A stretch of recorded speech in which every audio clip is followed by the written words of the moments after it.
I'm Jake. I really love superheroes. When I was little, I always wanted to be a superhero. I used to play and pretend to be a superhero who could help a lot of people, have superpowers, fly, be super strong, and defeat evil enemies. My parents even gave me superhero toys, action figures, and their costumes.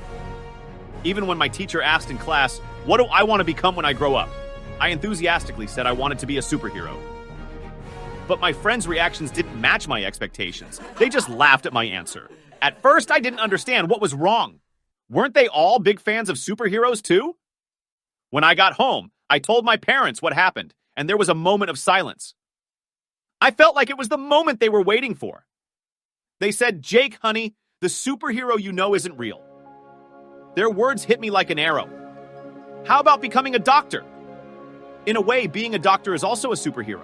At first, I was really sad. Being a superhero has been my dream since I saw my first superhero. But I tried to listen to my parents. Their expressions when they said I couldn't be a superhero were serious. So I followed the path they chose for me and started studying to become a doctor. My parents were very supportive during my journey to becoming a doctor. They provided everything I needed, from the right books to taking me to hospitals and enrolling me in various medical seminars and courses.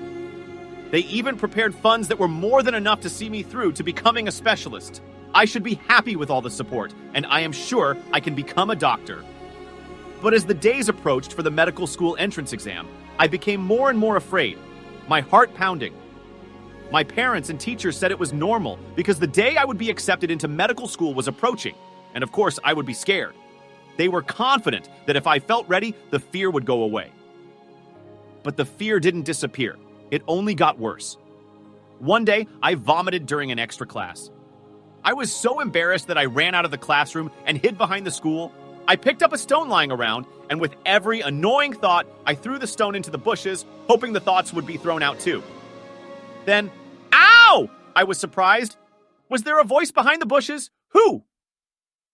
At that time, only the kids attending the extra classes should be at school.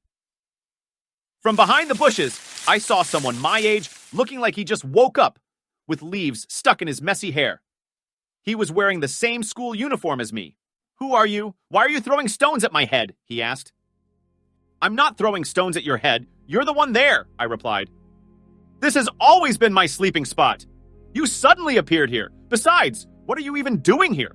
This is my place. Do you want a headbutt?" he said. My parents always taught me to think before acting, and violence was never the answer. But at that moment, I felt like my blood level rose extremely high. I stood up and pushed him down. Surprised by my attack, he immediately got up and pushed me back, and we ended up fighting right there. He hit me, and I hit him back. We both stopped when we were exhausted, and the sky slowly darkened. We took a breath together and lay down, looking at the sky, trying to rest. Then I realized, oh no, class must have ended. My parents are probably looking for me, and I got into a fight. What should I do? I couldn't take it anymore. I was frustrated. I quickly got up and messed up my hair. "This is all your fault," I blamed him. "What do you mean?" He seemed to realize that something was wrong, and this time, he didn't start a fight. Slowly, he asked me. At first, I didn't want to say anything to someone I just met, but he continued by introducing himself. It turns out his name is Daniel. He is the same age as me. We're just in different classes, and we never met because I was always focused on studying. Daniel actually has a veteran grandfather and dreams of following in his footsteps to join the military.